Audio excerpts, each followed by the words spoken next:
Sir ఇప్పుడు NDA ప్రభుత్వం ధరలు తగ్గించడం చూస్తుంటే మోడీ ప్రజల్లో వ్యతిరేకతను తగ్గించుకోవడానికి ఇలా చేశారనుకోవాలా? ఆబ్వియస్లీ ఎవరైనా ఏ గవర్నమెంట్ అయినా అంతే కదా, వాళ్ళు మనుషులే కదా. వాళ్ళ ప్రభుత్వం 10 కాలాల పాటు ఉండాలనుకుంటారు. అందువలన ఏం చేస్తారు, సీట్లు తగ్గినాయి. కాంగ్రెస్ పార్టీ పుంజుకుంటోంది, క్లియర్ గా కనబడుతుంది అందరికి, మోడీ గారికి కూడా కనబడుతుంది. కాబట్టి ఏం చేస్తారు, ఆటోమేటిక్ గా రేట్లు తగ్గిస్తే పోయారా బాబు వీళ్ళతో ఎందుకు ప్రజలతో అని తగ్గిస్తారు. లేకపోతే నువ్వు స్ట్రైకులు చెయ్యి, ఏమైనా చెయ్యి. ఢిల్లీలో మొత్తం రైతులందరూ కూడా భయంకరంగా కొన్ని నెలల పాటు చేశారు. నేను ఢిల్లీలో ఉన్నప్పుడు చూశాను. ఢిల్లీలో ఉన్నప్పుడు అసలు ఆ హైవేకి వెళ్ళకండి బాబు, వెళితే ఎప్పుడు తీస్తారో తెలియదు, వెహికల్స్ అన్ని బ్లాక్ అయిపోతాయి అనేవారు.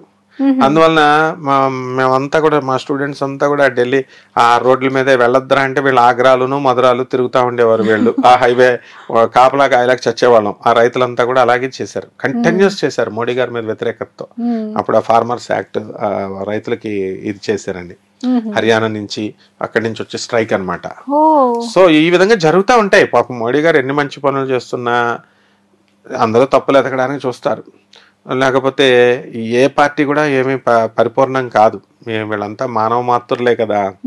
అందువలన కేవలము 100% వ్యతిరేకత తగ్గించుకోవడం కోసమే రేట్లు తగ్గించారు. ఇప్పుడు అలా కాకపోతే ఏమవుతుంది, అప్పుడు మరి రైతులు అంత స్ట్రైక్ చేసినప్పుడు ఎందుకు దిగి రాలేదు ఆయన? కొన్ని విషయాలు మనం అబ్జర్వ్ చేస్తే, ఇప్పుడు ఏదైనా గవర్నమెంట్ ఒక పాలసీని తీసుకుంటే డౌన్ అవ్వదు, దానికే స్టాండ్ అయి ఉంటుంది.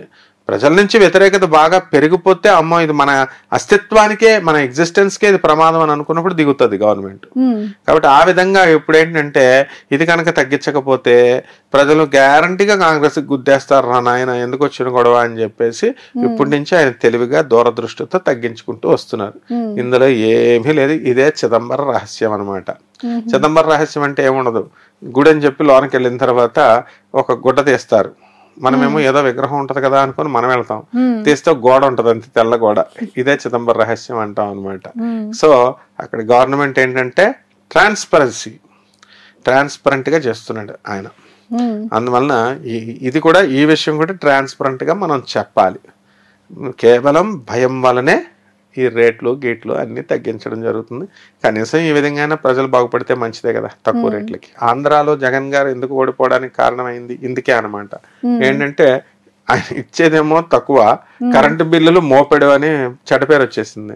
ఎప్పుడైతే కరెంటు బిల్లులు వీటి మీద మాకు ఏదో 3,000 ఇస్తున్నారు, మా దగ్గర కరెంటు బిల్లు 2,000 10,000 వసూలు చేస్తున్నారు, ప్రతి ఒక్కరు వ్యతిరేకమైపోయారు.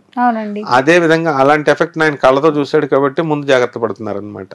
ఎందుకంటే ఎప్పుడైనా సరే Andhra Pradesh is the central point for politics, which is the political seat of India, political seat of India is New Delhi, cultural seat of India is Calcutta, and business seat of India is Mumbai. అలాగే reformation కి అందరికీ కూడా కనువిప్పు కలిగించడానికి political seat of the entire state ఏంటంటే reformation కేంద్రం ఆంధ్రప్రదేశ్ లో రాజకీయాలే మొత్తం భారతదేశం అంతా కూడా ప్రభావితం చేస్తాయి. ఆనాడు 1975లో ఇందిరాగాంధీని తునాతునకలు చేసి దింపి పడేసి ఎమర్జెన్సీ టైంలో చేసింది ఆంధ్ర వాళ్ళే. మొత్తం మిగతా చోట్లంతా కూడా బాగానే పికప్ చేసుకుంది. ఎప్పుడు ఎలా ఉన్నా సరే అలాగే ఒంటి లెఫ్ట్ చేత్తో ఆయన ఎన్టీ రామారావు గారు పార్టీ పెట్టి తునాతునకలు చేసి పడేసాడు అనమాట. సో సంచలనాలు అనమాట, అన్ని కూడా సంచలనాలే. జగన్మోహన్ రెడ్డి గారు ఆయన వచ్చి ఎమర్జెన్స్, ఆయన ఒక విప్లవాత్మకమైన ఎమర్జెన్స్, అపరచాణిక్యుడైనటువంటి చంద్రబాబు నాయుడు గారిని పక్కన పెట్టేసి ప్రజలంతా ఆయనకు పట్టం కట్టేశారు. అదే విధంగా మళ్ళీ 2024 ఇప్పుడు మళ్ళీ పవన్ కళ్యాణ్ గారిని చంద్రబాబు నాయుడు గారిని ఒక్క లేపారు. కాబట్టి ఆంధ్ర ప్రజలు గొర్రెలు అంది ఇందిరాగాంధీ. గొర్రెలు కాదు మేము పప్పు అని అంటుంటే పప్పు కాదు మేము నిప్పు అని లోకేష్ ఎలా నిరూపించుకున్నాడో, ఆంధ్ర ప్రజలు గొర్రెలు కాదు నాయన, మేము వీఆర్ గొర్రెల కాపరి, వీఆర్ గాడ్స్ నాయన అని చెప్పి మీ భవిష్యత్తుని మేము నిర్ణయిస్తామంటారనమాట ఆంధ్ర ప్రజలు. రాజకీయ నాయకుల యొక్క భవిష్యత్తుని ఎలా మార్చాలి, ఎలా చేయాలో ఆంధ్ర ఈ యొక్క వాటర్ నుంచే నేర్చుకోవాలి. బికాస్ అందరూ కూడా they will observe very keenly చాలా తెలివితేటలు ఉంటాయి ఆంధ్ర ప్రజలకి. చాలా జాగ్రత్తగా ఆలోచించి కరెక్ట్ గా గిల్లుతారనమాట. దెబ్బతో మళ్ళీ దెమ్మ తిరిగిపోవాలన్నమాట. అలా అందరికి మైండ్ బ్లాక్ చేసేసాడు. ఆ విధంగా ఆంధ్ర ప్రజలతో చాలా జాగ్రత్తగా ఉండాలమ్మా. ఆంధ్ర ప్రజలు రాజకీయాన్ని ప్రభావితం చేస్తారు కాబట్టి మోడీ గారు ఆంధ్ర ప్రజలకు భయపడి రేట్లు తగ్గించారు. చాలా మంచి ఇన్ఫర్మేషన్ చెప్పారు సార్. థ్యాంక్ యూ అమ్మా. సార్, ఇప్పుడు స్మార్ట్ ఫోన్లు వాటికి సంబంధించిన వస్తువుల మీద 15% కస్టమ్ డ్యూటీ తగ్గించారంటున్నారు కదా, మరి ఫోన్ల ధరలు రానున్న రోజుల్లో ఎంత వరకు తగ్గే అవకాశం ఉందంటారు? ఏదో కొంచెం తగ్గుతాయి అంతే, కొంచెమే. ఎందుకంటే గవర్నమెంట్ దేవుడు వరమించిన పూజారి వరం ఇవ్వాలిగా. ఇప్పుడు మనకి అక్కడ చక్కగా ప్రభుత్వం ఇచ్చింది 15% తగ్గించింది అంటున్నారు. బాగుంది, బాగా ఇచ్చిందండి. అండ్ ఆయన ఉద్దేశం ఏంటి, నాయనలారా మీకు ఎక్కువ లాభం వస్తుంది అని. ఎక్కువ లాభం వస్తుంది అన్నప్పుడు ప్రజలు ఎక్కువ మంది కొంటేనే కదా లాభం. వీళ్ళు రేట్లు తగ్గించాల్సిన అవసరం లేదు, ఎందుకంటే అక్కడ 15% వాళ్ళకి తగ్గించారు కాబట్టి సేమ్ రేట్ మెయింటైన్ చేసినా వీళ్ళకి బోర్డు ఆదాయం. వీళ్ళు రేటు తగ్గించరు. మన అంబానీ గారు చక్కగా కార్పొరేట్ అధినేతలంతా వాళ్ళ పిల్లల పెళ్లిళ్ళు ఇవన్నీ చేసుకున్నారు 5,000 కోట్ల బడ్జెట్లతోనూ. ఒకళ్ళొకళ్ళు సినిమా యాక్టర్లు మంచి కోట్లు గిఫ్ట్లు ఇచ్చుకున్నారు. వాళ్ళ వీళ్ళకి ఇచ్చారు, వీళ్ళు వాళ్ళకి ఇచ్చారు.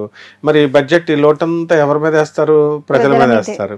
కాబట్టి ఏమవుతుంది, ఎట్టి పరిస్థితుల్లో ఫోన్ రేట్లు తగ్గవు. ఒక్కసారి ఒక రేటు ఫిక్స్ అయిన తర్వాత హైదరాబాద్ లో రియల్ ఎస్టేట్ రేట్లు తగ్గినాయా? తగ్గలేదు కదా, పెరిగాయి. ఏంటంటే డిమాండ్ ఒక రేటు ఫిక్స్ అయిపోయిన తర్వాత మైండ్ లో ఇంజెక్ట్ అయిపోద్ది. ఇంకా అంతే, ఈ రేటు ఇల్లు అద్దెలు ఉన్నాయి, నేను 10,000 అయితేనే ఇస్తాను అని ఫిక్స్ చేసిన తర్వాత 9,000కి 8,000కి అంటే వాడు దిగడం. అలాగే రియల్ ఎస్టేట్ లో మంచి రేట్లు పెట్టేశారు బ్రహ్మాండంగా, రియల్టర్స్ బిల్డర్స్ తెగ సంపాదించి పడేశారు. ఇంకా వాళ్ళని దింపమన్నా దింపరు. కాబట్టి నిజంగానే భూమి లేకపోయినా కూడా దింపరు వాళ్ళు, అది మెయింటైన్ చేస్తారు. ఇంట్లో ఉంటారు కావాల్స్తే ఖాళీగా అప్పులు కట్టుకుంటూ ఉంటారు కానీ దిగరు అనమాట. ఆ విధంగా ఈ సెల్ ఫోన్ల వాళ్ళు కూడా దిగే సమస్య లేదు. మనకి ఫోన్ రేట్లు తక్కువ వస్తాయని మనం ఆశించిన అవసరం లేదు, అయ్యే రేట్లు ఉంటాయి. తర్వాత ఇక మనం ఎప్పుడురా వీళ్ళది అంటే చైనా ప్రొడక్ట్స్ మనకి ఇండియాకి చక్కగా వస్తుంటే, విదేశాల నుంచి ప్రొడక్ట్స్ వస్తుంటే అప్పుడు తగ్గుతాయి. ఈ బడ్జెట్ ప్రభావాలు ఏం ఉండవు అనమాట. కాబట్టి ఎవరికి లాభం అంటే వ్యాపారస్తులకు లాభం చేశాడు మోడీ గారు. మనం కామన్ మ్యాన్ పాపం ఆయన ఉద్దేశం మంచిది, పేద ప్రజలకు తక్కువకి ఇస్తారు కదా స్మార్ట్ ఫోన్ లో అనుకున్నారు. కానీ ఇక్కడ అడ్వాంటేజ్ ఉంది, డిసడ్వాంటేజ్ ఉంది, అంతే, రెండు ఉంటాయి అనమాట ప్రతి పనికి అంతే. కాబట్టి ఇప్పుడు కాస్ట్లీ ఫోన్స్ వచ్చేస్తాయి, ఇంకా దానికి కొత్త రేట్ చెప్తాడు, అంతే రేట్ అంటాడు. ఈ రేట్లు మనకు తెలిసిపోయినాయి కాబట్టి ఆ రేట్లు మనకు తెలియనట్టుగా కొత్త కంపెనీస్ చేసి ఇంతే ఇది ఎక్కువ రేట్ అని చెప్పేసి అలాగా మ్యాజిక్ చేసేటటువంటి కార్పొరేట్ వ్యవస్థ అంటేనే అది. కాబట్టి మనం ఏమి ఎక్స్పెక్ట్ చేయలేదు, కాంపిటీషన్ పెరుగుతూ ఉంటుంది. ఇప్పుడు 5Gలు వచ్చేస్తాయి, ఇంకా 5G అండి 6Gలోకి దూసుకెళ్ళిపోతుంది అనమాట, అయిపోతుంది. అందువలన రేట్లు పెంచుడే. ఏమన్నా అంటే 4G నుంచి 5G వచ్చానంటాడు, దానికి బ్రాండ్ అంటాడు అనమాట. కాబట్టి కామన్ మ్యాన్ కి తగ్గే సమస్యే లేదు, మనం డబ్బులు పెట్టి కొనుక్కోవాల్సిందే ఎక్కువ పెట్టి. ఇంకా పెరిగే అవకాశాలు అయితే ఉన్నాయండి, గ్యారంటీగా పెరిగే అవకాశాలే ఉంటాయి, ఎప్పుడు తగ్గవు. ఎందుకంటే సాఫ్ట్వేర్ వాళ్ళు ఇలా తీసేసి ఇచ్చేసేంత కాలం మొత్తం ఇండియాలో ఏది కూడా ప్రపంచంలో ఏది రేటు తగ్గదు. దీని అంతటికీ కారకులు సాఫ్ట్వేర్ వాళ్ళు, డాక్టర్లు, వీళ్ళు ఎవరెవరైతే డబ్బులు బేరాలు ఆడకుండా ఇచ్చేస్తాడో, వీళ్ళు ఎక్కువ ఆదాయం పెరిగిపోయిందో ముందు వీళ్ళ ఆదాయాలు కట్ చేసేసి జీతాలు కట్ చేసేస్తే అప్పుడు రేట్లన్నీ కరెక్ట్ గా సెట్ అయిపోతాయి అనమాట. ఎక్కువ వస్తుంటే ఎక్కువ ఇచ్చేస్తున్నారు. మరి కామన్ మ్యాన్ ఏమైపోతాడు, ఇతర వృత్తుల్లో ఉన్నవాడు కామన్ మ్యాన్ లాగే ఉంటున్నాడు. కాబట్టి వీళ్ళకి జీతాలు కరెక్ట్ గా కట్ చేస్తే అప్పుడు సాఫ్ట్వేర్ ఇవన్నీ, మరి వీళ్ళు ఒప్పుకోరుగా వీళ్ళకి జీతాలు హై లెవెల్కి వెళ్ళిన తర్వాత డౌన్ అవడానికి. కాబట్టి ఏం మాత్రం మనం ఆశించాల్సిన అవసరం లేదు, సేమ్ రేట్ ఉంటాయి. Thank you sir. థాంక్యూ అమ్మా. ఇప్పుడు ఆపరేషన్ లేకుండానే మోకాళ్లకు ప్లాస్మా ట్రీట్మెంట్, మీ ఆర్థోపెడిక్ సమస్యలన్నిటికీ రోబోటిక్ టెక్నాలజీ ద్వారా తక్కువ ఖర్చుతో శాశ్వత పరిష్కారం, ఫ్రీ కన్సల్టేషన్, ప్రతి ట్రీట్మెంట్ పై 20% డిస్కౌంట్. ఈ ఆఫర్ కొద్ది రోజులు మాత్రమే, త్వరపడండి. V9 hospitals 9281465842.